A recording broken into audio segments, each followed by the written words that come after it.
Abra a Bíblia rapidamente aí em Romanos, capítulo 1.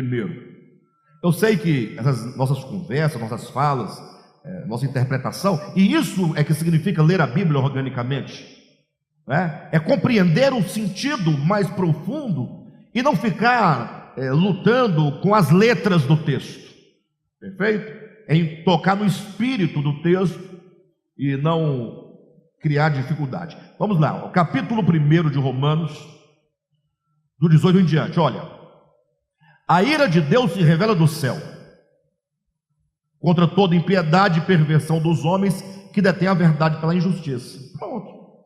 Aqui nós temos aqui duas coisas: a ira de Deus. Então, existe uma ira. A ira divina recai sobre quem? É a pergunta. A ira de Deus, que todos os cristãos conhecem e pregam, né? Inclusive, algumas pessoas entendem que para identificar o bom pregador é aquele que, entre outras coisas, prega sobre o inferno.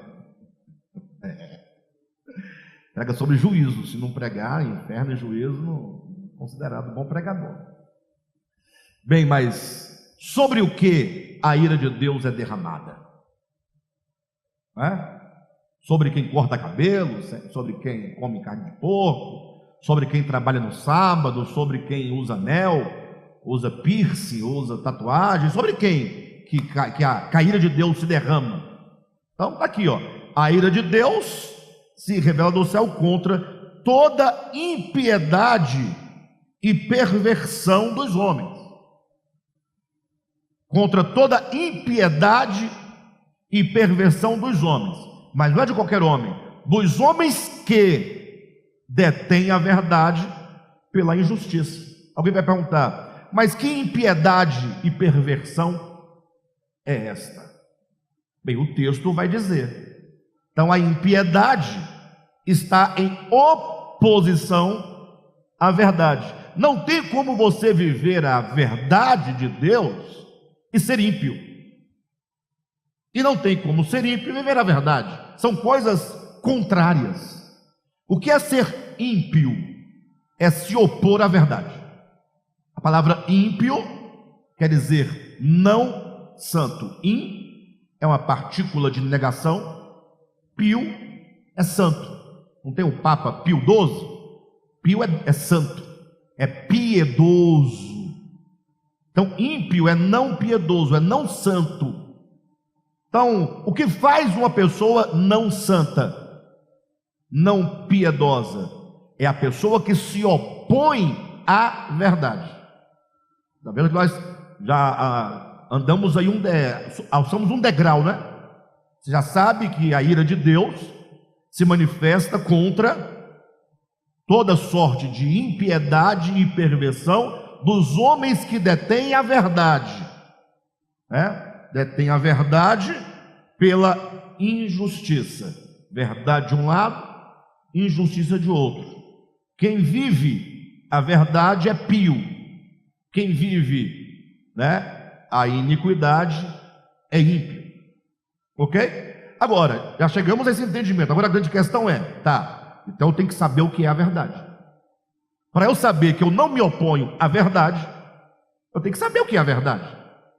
Porque se a ira de Deus se manifesta do céu contra toda sorte de impiedade e perversão dos homens que detêm a verdade, como é que eu sei se eu estou detendo ou não a verdade em nome da injustiça? Como é que eu sei?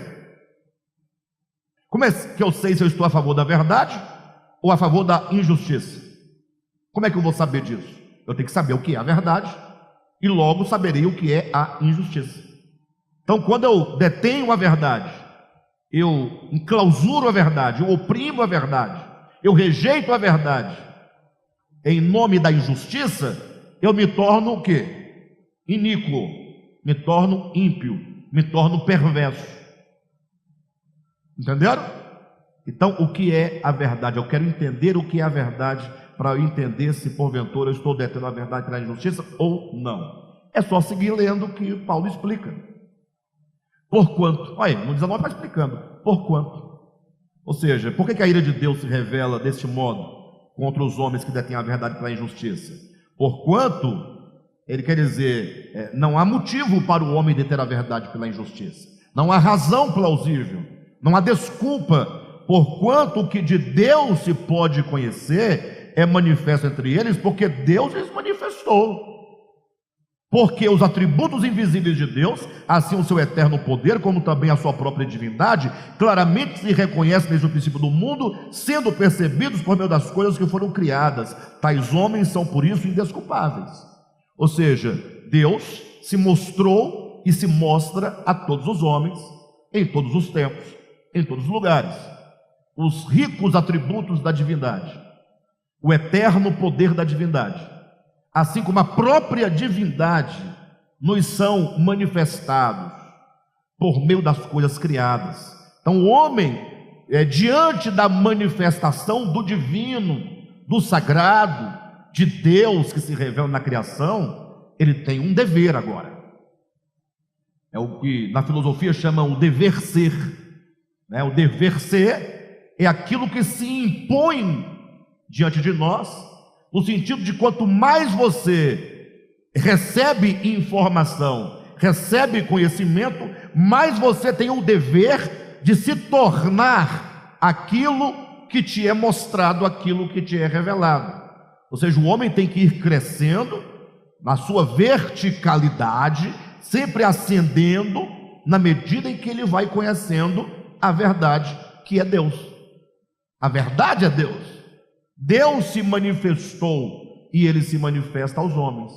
Ninguém tem desculpa de falar, não, eu me tornei de bípede, me tornei um quadrúpede, da verticalidade desci à horizontalidade porque não sabia, me tornei animal bruto porque não sabia. Não diga isso. Deus manifestou a todos os homens a sua divindade, seu eterno poder e os seus atributos por meio das coisas criadas.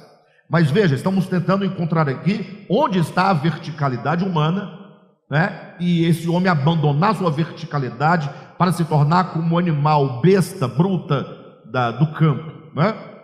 Versículo 21. Porquanto, tendo conhecimento de Deus, ou seja, os homens têm conhecimento de Deus. Por quê? Versículo 20. Porque Deus mostrou, Deus revelou, Deus se deu a conhecer. Porquanto, tendo conhecimento de Deus, não o glorificaram como Deus. Pronto. Então, quando o homem tem conhecimento de Deus e não o glorifica como Deus, ele se põe debaixo da ira de Deus. Aí volta para Nabucodonosor. Ele não deu a glória a Deus. O que ele tinha que falar? Puxa, olha esse império que eu conquistei, essa casa que eu construí, mas tudo por Deus e para Deus. Ele deixa de conferir a glória a Deus. E na nossa vida, quantas vezes deixamos de conferir a glória a Deus? Quantas vezes? Quantas vezes nós nos tornamos loucos, brutos, ignorantes, bestas, serpentes rastejantes,